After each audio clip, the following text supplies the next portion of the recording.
Salam sejahtera Malaysia, denyut nadi suara rakyat bergema di channel ini. Beginilah jalan raya di Sabah. Selalu menari-nari. Tapi syukurlah masih ada jalan. Jangan tak ada jalan sudahlah. Tak apalah. Rasanya kalau tak ada banyak rasuah dekat Malaysia mungkin jalan lebih baik kan. Tapi tak apalah. Apa-apa pun kita serahkan semuanya kepada yang berkuasa, mahkamah, SPRM dan sebagainya. Kita tak boleh klaim kata ini jalan ini jadi macam ni kerana si anu rasuah, tak boleh lah. Sebab kita tak ada bukti. Tapi yang penting kita harap pada pilihan raya akan datang, kerajaan seterusnya atau kerajaan yang ada sekarang ini atau siapa sajalah, jangan nak duk bagi manifesto saja sampai akhirnya kata manifesto bukan kitab suci. Yang tertipu, yang kena buyuk orang-orang kampung yang tetap gembira walaupun tak seperti yang dijanjikan. Jadi YB hati-hati. Okey. Tuan-tuan dan perempuan yang dihormati sekalian, pasti ramai orang yang sekarang ini rasa panas pungkuk. Rasa panas pungkuk, hangat pungkuk. Kenapa? Kerana akhirnya SPRM sekali lagi bakal menyenaraikan nama-nama yang akan didakwa untuk kes Mara Corp pula. Mara Corporation. SPRM dah cadangkan dakwa beberapa pihak. Siapa mereka? Jangan kamu skip kerana di dalam video ini mungkin ada nama-nama yang bakal disenaraikan. Nama-nama besar, nama-nama kecil, bilis-bilis, jerung-jerung, malah naga-naga yang bernafsu besar nak makan duit kerajaan bakal akan ketahuan kantoi. Okey. Mara Corp, SPRM dah cadangkan dakwa beberapa pihak diterbitkan di Malaysia kini 14 Jun 2022 pukul 4.34 petang kemarin. Okey, tuan-tuan dan puan-puan, ceritanya begini.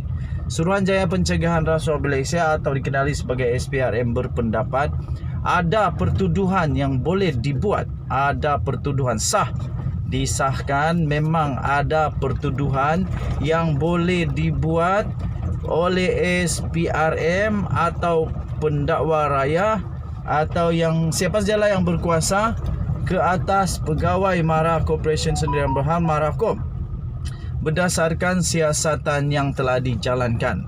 Demikian kata Ketua Pesuruhjaya SPRM iaitu Azam Baki yang memberitahu selepas menyelesaikan siasatan, dokumen berkaitan akan diserahkan kepada Jabatan Peguam Negara AGC bersama saranan tersebut. Bukan akan, tapi mungkin sudah diserahkan kepada pejabat Peguam Negara. Katanya pihak kami sebagai penyiasat, kami dah hantar fail kami kepada AGC untuk dikaji.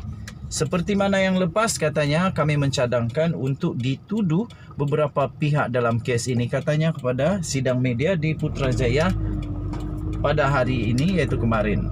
Okey, so tuan-tuan dan puan-puan, siapakah yang bakal tersenarai? Kita nantikan. Okey.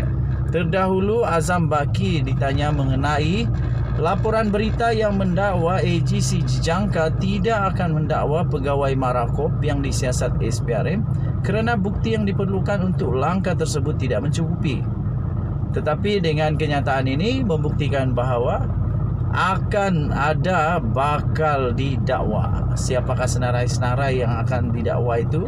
Okey, antaranya ialah eksekutif menaikkan allowance tanpa kelulusan, membuat tuntutan berganda dan menyalahgunakan harta syarikat seperti kereta. Kata Azam lagi, setakat ini SPRM tidak dimaklumkan sebarang perkembangan daripada AGC. Belum ada perkembangan daripada AGC sama ada kes tersebut akan dibawa ke mahkamah atau sebaliknya. Katanya dalam kenyataan itu setakat ini tidak ada komen nak kata kes ini tidak dituduh. Namun seperti yang saya beritahu tadi, kami menyiasat dan pada pandangan kami ada keterangan yang memadai mencukupi untuk mencadangkan pertuduhan kepada beberapa pihak katanya. Terbaik, tahniah diucapkan kepada SPRM. Majulah sukan untuk negara. Tahniah kepada pasukan Harimau Melaya yang layak ke Piala Asia selepas kita menanti lebih 40 tahun. Denyut nadi suara rakyat bergema di channel ini. Kita jumpa lagi. Bye-bye. Salam sejahtera Malaysia. Denyut nadi suara rakyat bergema di channel ini. Sebelum itu, kamu komen dulu. Apa pendapat kamu? Adakah Datuk Seri Najib Tun Razak akan dipenjara atau bebas?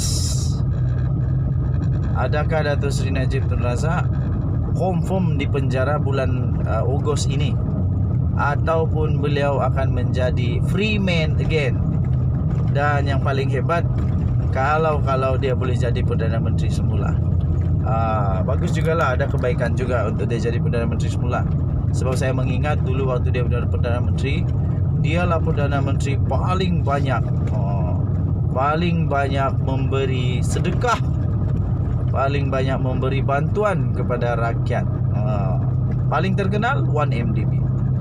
Tuan-tuan dan puan-puan, berita buruk sekali lagi. Sudah saya buat satu video tentang perkara ini, cuma sekarang kita nak ulas sikit. Daripada BH Online 13 Jun 2022 telah diterbitkan. Ada satu tajuk berita yang memang menggemparkan, mengejutkan, dan pasti akan membuat Rosmah Mansur tak dapat tidur malam. Kemarin lagi sebenarnya 13 Jun. Tajuk beritanya, tuan-tuan dan puan-puan, kamu boleh cari di dalam BH Online. Tajuk beritanya, AGC tolak permohonan Jonathan Laidlaw QC dalam rayuan akhir SRC. Tuan-tuan dan puan-puan yang dihormati sekalian, saya hanya bacakan perenggan pertama saja. Pejabat Peguam Negara menolak permohonan Peguam Kanan Queen Counsel Jonathan Laidlaw, Peguam Diraja daripada United Kingdom, yang telah dimohon oleh diminta bantuan daripada pasukan pembelaan Datuk Seri Najib Tun Razak, yang mana peguam belanya sendiri Tan Sri Shafie Abdullah yang kalah di Mahkamah Tinggi dan di Mahkamah Rayuan mengaku bahawa dia tak sehebat Jonathan Laidlaw, dan dia juga kata di Malaysia tak ada yang seperti dia dalam kepakaran. Sampai hati kau rendah-rendahkan peguam negara, maafkan saya, peguam negara Malaysia. Sampai hati kau kata begitu. Hebat apa? Peguam negara Malaysia hebat apa? Dan kau pun hebat juga. Tan Sri Shafie Abdullah pun hebat juga. Tapi kali ini dia mengaku bahawa dia tak sehebat Jonathan Laidlaw. Pejabat Peguam Negara menolak untuk diterima masuk bagi berhujah dalam rayuan akhir kes penyelewengan dana sebanyak 42 juta ringgit Malaysia milik SRC International Sdn Bhd yang dihadapi oleh Datuk Seri Najib Tun Razak. Tuan-tuan dan puan yang dihormati sekalian, pada pendapat saya susah untuk Najib menang lagi. Kalau betul AGC telah menolak rayuan ini, telah menolak permohonan daripada Jonathan Laidlaw untuk masuk membantu Najib Razak dan pasukan peguam belanya, saya fikir Najib Razak dah hampir selesai. Dah hampir boleh packing barang masuk ke penjara. Apa tidaknya, siapa lagi yang boleh bantu Najib Razak? Sedangkan Tan Sri Shafie Abdullah sendiri mengakui bahawa dia tak sehebat Jonathan Laidlaw. Makna kata, secara tersiratnya, Shafie Abdullah mengakui bahawa dia tak boleh bantu lagi Najib di Mahkamah Persekutuan. Ramai juga kawan-kawan cakap mungkin Najib Razak silap pilih peguam. Tapi nak buat macam mana? Najib Razak dah bayar dia 9 juta. Itu 9 juta mungkin bukan untuk kes SRC International ni lah. Mungkin bagi upah untuk dia membantu parti UMNO dalam segala kes mahkamah. Okey. Tetapi kerana wang 9 juta yang telah dibayar itu membawa juga musibah kepada Tan Sri Shafie Abdullah apabila dia pula didakwa di mahkamah kerana dia tidak isytiharkan pula wang tersebut sebagai pendapatan. Okey. Jadi kalau saya tak silap, betulkan saya kalau saya silap, Lembaga Hasil Dalam Negeri pula membuat tuntutan kepada dia. Okey, saya sudah sampai di destinasi, tuan-tuan dan puan-puan. Apa pendapat kamu? Okey, so dia ditolak, tuan-tuan dan puan-puan, kerana Timbalan Pendakwa Raya Ashraf Adrin Kamarul berkata, Laidlaw tidak mempunyai kelayakan istimewa dan pengalaman langsung yang relevan terhadap penafsiran undang-undang dan isu dalam rayuan. Tapi tak tahu kenapa Shafie Abdullah kata, Tan Sri Shafie Abdullah kata, dia ada pengalaman yang tak ada, kepakaran yang tak ada dalam semua peguam-peguam yang ada di Malaysia. Tapi menurut Timbalan Pendakwa Raya itu, dia kata tidak mempunyai kelayakan istimewa dan tak ada pengalaman langsung yang relevan. Kemudian dia juga kata Laidlaw juga tidak ada pengalaman mengendalikan perbicaraan jenayah atau rayuan berhubung Seksyen 23 Akta SPRM 2009 dan Seksyen 409 Kanun Keseksaan dan juga Seksyen 4 Akta Pencegahan Pengubahan Wang Haram, Pencegahan Pembiayaan Keganasan dan Hasil daripada Aktiviti Haram AMLA. Jadi katanya beliau tidak layak. Tapi menurut Tan Sri Shafie Abdullah, beliau sangat layak. Jadi kalau memang betul seperti tajuk ini, iaitu AGC tolak permohonan Jonathan Laidlaw QC dalam rayuan akhir SRC, maksud kata memang dia tak layak lah. Kata Timbalan Pendakwa Raya itu katanya pemohon tidak ada kelayakan bahasa Melayu yang diperlukan sebagai asas di bawah subsection 11-2 Akta 166 untuk berjaya dalam permohonan ad hoc mengikut Seksyen 18 Akta 166.